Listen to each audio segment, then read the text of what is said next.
Bonjour tout le monde et bienvenue dans un nouveau podcast. Aujourd'hui, j'avais envie de parler d'un sujet qui est comment corriger des erreurs basiques ou des erreurs plutôt de niveau débutante pour progresser. Comment corriger des erreurs nous permet de progresser quand on apprend une langue et notamment quand on apprend le français pour vous. Quand on apprend une langue, on fait des erreurs et c'est normal. Il faut pratiquer, il faut faire des erreurs pour apprendre. Mais je pense qu'il y a certaines erreurs qui peuvent sembler pas très importantes et qui pourtant ont un impact sur la suite de votre apprentissage.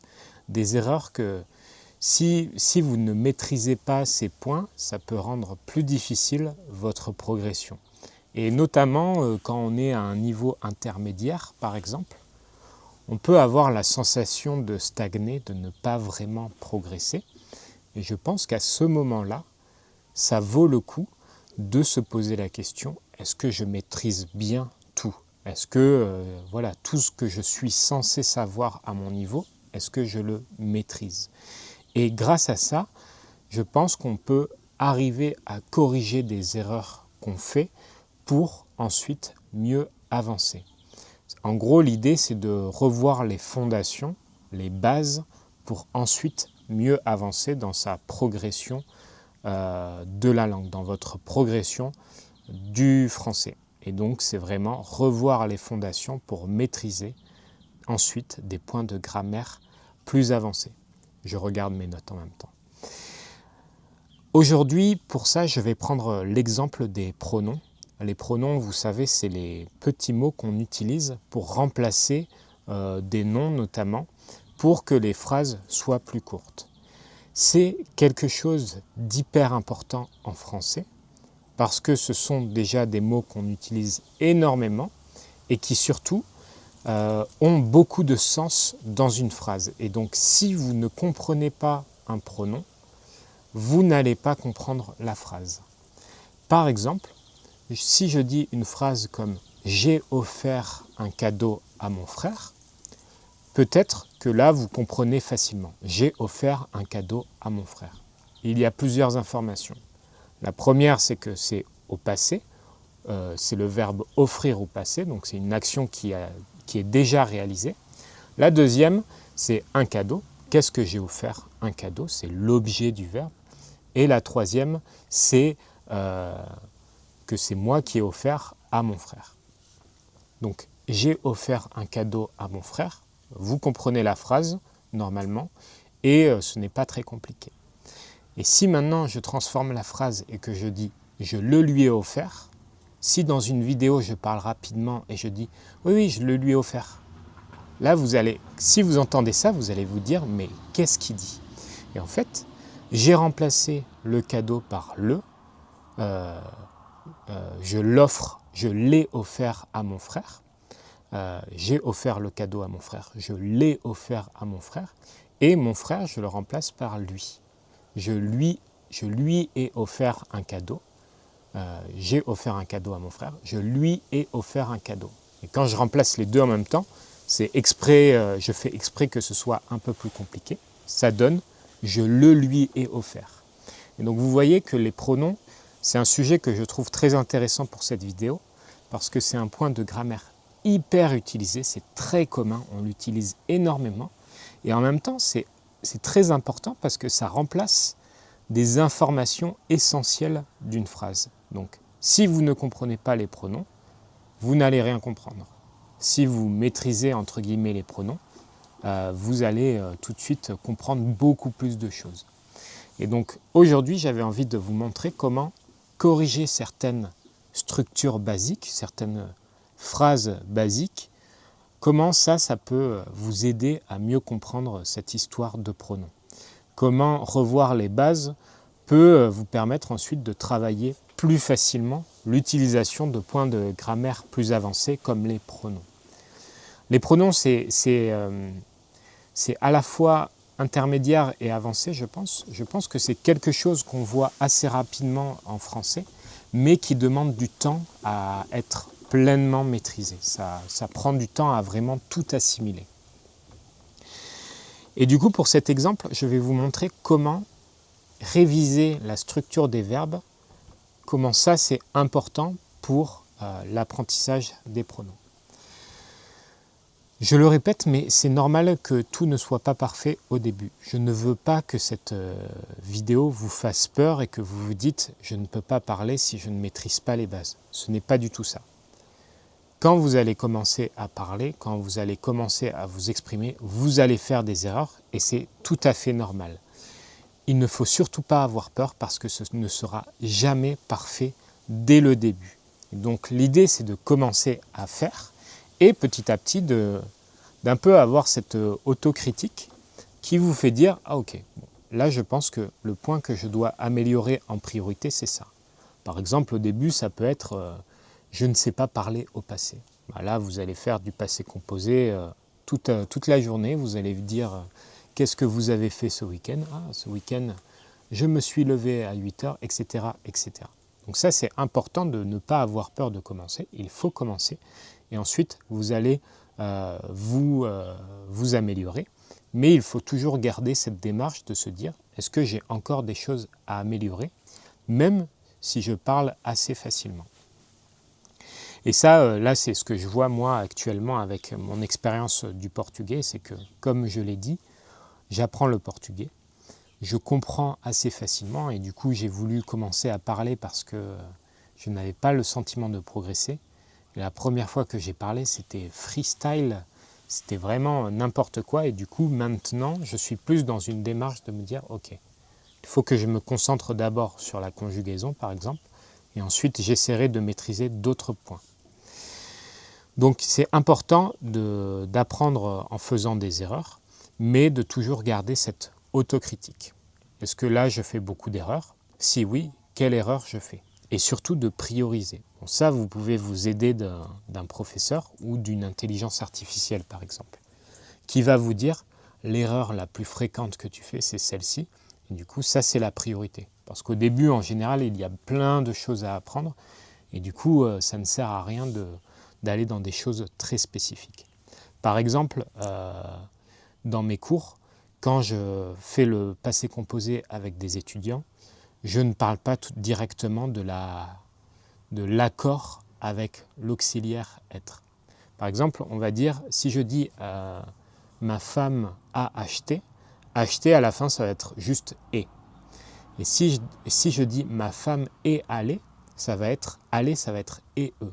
Et moi je vais dire je suis allé et, parce que je suis un homme et ma femme est une femme. Et ça c'est l'accord, mais ce n'est valable que pour être. Pour avoir, c'est le cas si l'objet du verbe est avant le verbe. Bref, vous avez compris, c'est une règle compliquée qui n'est pas essentielle pour parler parce qu'il n'y a pas de différence quand on parle. Et du coup, ça, c'est typiquement le genre de règle qu'on ne veut pas trop prioriser. C'est plus après pour avoir vraiment une maîtrise de la langue.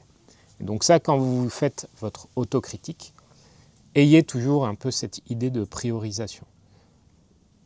Est-ce que ça, c'est prioritaire par rapport à un autre point pour savoir ce que vous devez travailler en priorité?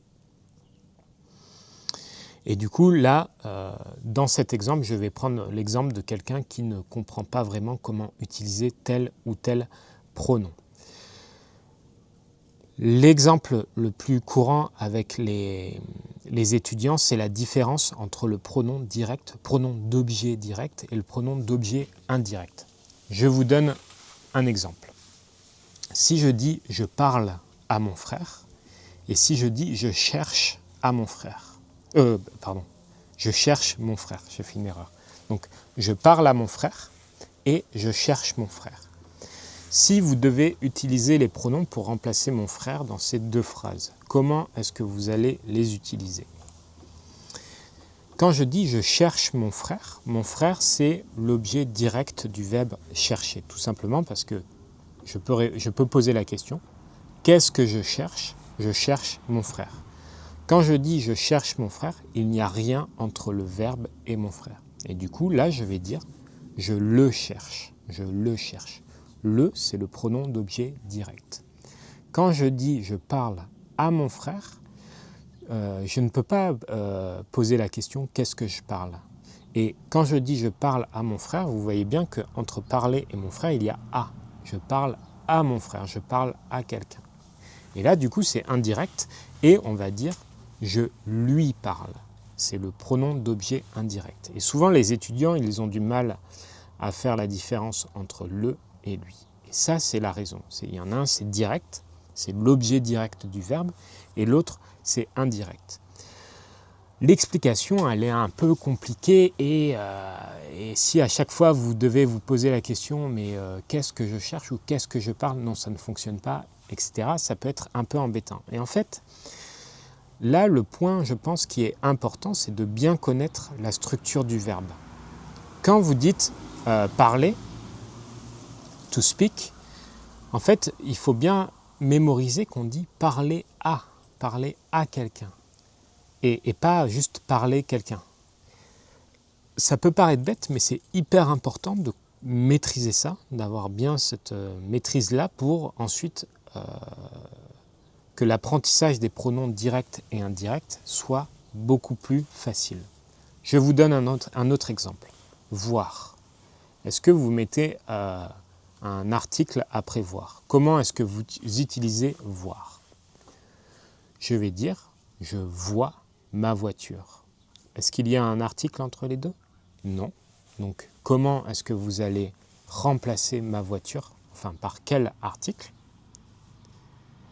Par un article direct. Et du coup, vous allez dire « je la vois ». Je la vois. Et ça, c'est valable en fait pour beaucoup de verbes, pour tous les verbes même. C'est comprendre comment ils sont utilisés, quelle structure ils demandent. Et ça peut, je pense que ça peut paraître bête, mais par exemple, parler, je pense qu'au lieu de juste apprendre parler, c'est to speak, il faut vraiment mémoriser le to speak to someone, parler à quelqu'un. En anglais, si un Français dit « Oh, I speak my mother », vous allez être un peu en mode oula, je comprends, mais il y a une petite erreur, quoi. Et en fait, c'est cette petite erreur qui n'est pas essentielle dans le sens où on comprend quand même ce que vous voulez dire, mais qui ensuite va vous pénaliser pour l'apprentissage des pronoms, par exemple. Et donc ça, c'est important de toujours mémoriser la structure du verbe pour ensuite vous aider pour l'apprentissage des pronoms, par exemple. Et ça, donc, c'est quelque chose, ça vaut le coup de faire un peu de revenir là-dessus et de vous autocritiquer, entre guillemets, de faire un peu une revue de votre niveau de français pour essayer de voir si vous n'avez pas ce genre de point qui n'est pas trop dérangeant quand vous parlez, on comprend quand même, mais qui peuvent vous donner un peu une mauvaise habitude. Là, quand je dis ça, ça peut vous paraître simple, mais ensuite, on peut combiner. Par exemple, on va dire demander quelque chose à quelqu'un. Demander, je demande la voiture à mon frère. Je demande un cadeau à mon frère. Demander quelque chose à quelqu'un, si vous connaissez cette structure, vous savez déjà ce que vous allez remplacer par un pronom d'objet direct et indirect. Je demande un cadeau à mon frère, je le demande à mon frère, je lui demande un cadeau, et si je combine complètement, je le lui demande. Je le lui demande. On met toujours le direct en premier et l'indirect en deuxième. Pourquoi? Je ne sais pas, mais c'est comme ça. Et du coup, vous voyez que là, directement, si vous avez l'expression « demander quelque chose à quelqu'un », tout de suite, les pronoms, vous vous posez moins de questions. Quelque chose, direct, à quelqu'un, indirect. Pareil, dire quelque chose à quelqu'un. J'ai dit à ma femme que je serais en retard. Donc bon, là, il y a une relative, mais que je serais en retard, c'est quelque chose. J'ai dit à ma femme que je serais en retard. Je lui ai dit que je serais en retard. Je l'ai dit à ma femme. Là, je remplace quelque chose par le, un pronom direct. Je l'ai dit à ma femme. Et si je combine, je le lui ai dit. Et en fait, là, par exemple, si dans un contexte, vous passez de ah oui, j'ai dit à ma femme que je serais en retard », et si je passe en mode oui, je le lui ai dit. Vous voyez tout de suite que, en fait, si vous ne maîtrisez pas ce truc des pronoms, bah, tout de suite, ça vous coupe énormément d'informations. Pareil, avoir conscience de quelque chose. Alors ce de, on va utiliser un autre pronom. On va utiliser en, en. Avoir conscience de quelque chose. J'ai conscience de la chance d'habiter en France. J'ai conscience de la chance d'habiter en France. Si je veux remplacer la chance d'habiter en France, pour de, je vais utiliser en. Oui, j'en ai conscience. Est-ce que tu as conscience de la chance d'habiter en France ? Oui, j'en ai conscience. Et là, voilà, ça va très vite. On condense l'information, on compresse l'information en juste un pronom. Et en fait, si vous ne comprenez pas ça, vous passez à côté d'énormément d'informations. Et donc, vous voyez que si vous revoyez un peu cette structure de verbe, ça vous permet ensuite de comprendre plus facilement l'utilisation des pronoms. Ce truc de direct, indirect, quand on vous explique, oui, c'est l'objet du verbe, etc., vous êtes un peu, ouais, bon. Mais si vous mémorisez bien, je parle à quelqu'un, je demande quelque chose à quelqu'un, là tout de suite vous voyez les blocs qui se dessinent, vous arrivez à mieux identifier les blocs et vous arrivez à mieux définir ce qui est direct et indirect. Du moins, j'espère. J'espère que mon explication vous aide à mieux comprendre ce point. Mais c'est pour ça que je dis que revenir un peu sur des choses qui peuvent paraître plus basiques, peut-être que vous arrivez à parler assez facilement et que quand un professeur ou l'IA vous dit non, c'est parler à quelqu'un, vous dites bon, ok, c'est un tout petit mot, je m'en fiche. Mais en fait, travailler là-dessus, essayer de perfectionner ça, ça peut vous aider pour la suite. Et en fait, je pense que là, je le vois pour le portugais où je fais ça. Et ce n'est pas forcément quelque chose que j'ai fait pour le japonais. Et c'est quelque chose que je commence à faire pour le japonais. Tout simplement parce que je me rends compte de l'utilité que ça peut avoir. Et je pense qu'il y a un problème de l'opposition entre le comprehensible input et plus la grammaire. Souvent, on présente l'approche comprehensible input comme quelque chose qui facilite et vous apprenez sans vous en rendre compte. Et souvent, les personnes qui font la promotion du comprehensible input ou qui vendent même des cours en comprehensible input, ils vous disent, il y a marqué en gros, pas de grammaire ennuyante, 100% fun, super facile, pas de théorie difficile, ennuyante, etc. Et je pense que c'est un peu une fausse opposition, une mauvaise opposition qu'on fait, tout simplement parce que vous voyez que quand vous repartez un peu sur de la théorie, ça peut vous débloquer pour la suite. Et ça, je pense que c'est intéressant. Maintenant, le point qui est vrai dans cette démarche de comprehensible input, c'est que le besoin de théorie, il doit venir de la pratique, il doit venir de l'immersion. Si dès le début, on vous apprend toute la théorie, votre cerveau, il va voir l'information, ça va rentrer dans une oreille et ça va ressortir par l'autre et ça ne va servir à rien. Là, si par exemple vous partez du besoin, vous dites j'ai un problème avec les pronoms, je vais essayer de regarder un peu plus la théorie, vous pouvez peut-être comprendre plus facilement avec ce genre d'explication un peu plus théorique qui, quand on part du besoin, quand on se dit j'ai besoin de comprendre ça, ça devient tout de suite beaucoup plus intéressant. Et donc voilà, faire attention plutôt à ne pas faire ce genre d'opposition trop facilement et toujours se poser la question, qu'est-ce qui est utile pour moi ? Et maintenant, le dernier point de cette vidéo, c'est comment travailler ce genre de structure. Ça, vous avez plusieurs choses à faire. Je pense que La première chose, c'est pendant votre immersion d'être plus conscient de certaines choses. Si vous vous dites « j'ai du mal avec ce genre de structure de verbe », tout de suite, si vous en avez conscience, vous allez regarder des vidéos comme celle-ci et vous allez faire plus attention à la manière dont j'utilise les verbes. Si je dis « j'ai pensé à quelque chose », vous allez dire « ah, penser à ». Et donc là, vous allez tout de suite réfléchir à cette structure. J'ai un peu bugué parce que j'ai pensé à quelque chose, on va utiliser le pronom Y, I. J'y ai pensé. Bon. C'est un autre cas, mais je ne vais pas faire toute la théorie dans cette vidéo. Mais je n'y avais pas pensé justement. Mais vous voyez que déjà, si vous avez ce point en tête et que vous faites de l'immersion et que vous faites attention à la manière dont les verbes sont structurés, tout de suite, vous êtes plus alerte et ça vous permet de renforcer un peu ça tout en faisant de l'immersion. Et ensuite, pour ce qui est de l'expression, donc là, ça va être parler ou écrire. Parler ou écrire, soit avec un professeur, soit avec l'aide d'une intelligence artificielle, par exemple.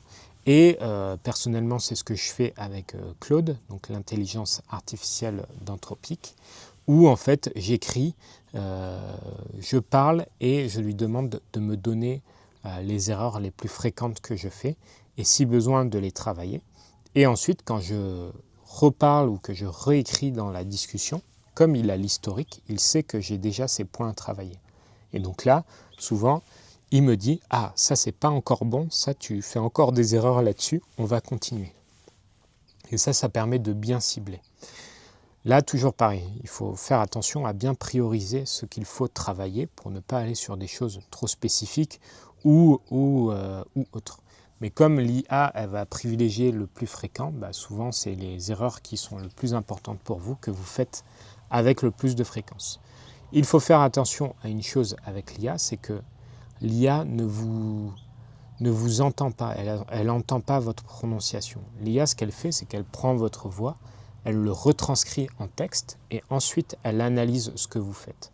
Donc moi, quand je travaille avec l'IA, en fait, j'utilise l'outil de dictée. Dictée, c'est-à-dire que je parle et l'IA transforme en texte. Et ensuite, j'envoie ce texte en message en disant « corrige-moi ». Tout simplement parce que ce truc de prononciation, l'IA ne nous entend pas et même l'IA, c'est un peu bizarre, mais en français, même en japonais, elle parle un peu avec un accent américain.